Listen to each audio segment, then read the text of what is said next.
It's off book day. The off book. Off book. Is the off book. Is off book day. Actors use their bodies as well as language, and as long as an actor is walking around with a script in hand, their focus is split between what is actually happening in the room, how to listen to their co-stars. They're half focused on the script, reading it from the page, and then adopting it in their heads. When we ask them to put the script down, it means that they have to start using their full bodies, focus on the things on the room, and really start listening to their co-stars as well.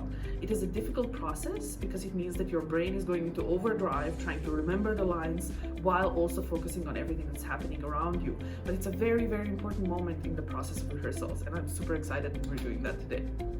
Today is our first day off book, so we're going to see how that goes. So that means it's the day that we need to come into rehearsal with all of our lines memorized, and we are going to do our very first stumble through of the show today with all of our lines from memory. Our colleagues were quite simply certain of what? Certain that Major Cook would shoot the plane down. I look like a mad person. I am trying to memorize lines.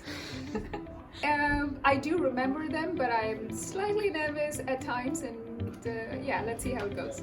Nervous. We'll see. There's a lot of, this show in particular is very dialogue heavy, so it's a bit nerve-wracking, but it's gonna be great. What happens if an actor doesn't know their line? That's okay. Usually what happens is you would call a line, which is when you might just, if you lose your line in rehearsal, you might just say line. We use both primary and secondary radar, and we also have line. Good. What you need to bear in mind is that line. The only question in this case, the only question that is being asked here today is... What? The director or someone else will just give you the prompt to the next line you're supposed to say, and then you can just take it from there and keep going.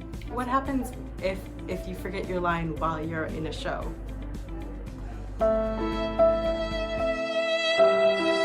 What happens if you lose your line during a show? During a show, you don't get to call a line, so you kind of just have to figure it out. It's a very terrifying moment as an actor. That's happened with me. What I did is like I can say anything then. Audience doesn't know what I'm saying. Everyone's butt gets really tense, and we work through it. We figure out how to tell the story without maybe being word perfect. But actually, I find off book date really fun because once the book's out of your hand, that tends to be when the most magic comes to life in the rehearsal process, and you can really connect with your scene partner. So it might be a little bit of a mess, but it'll be really fun.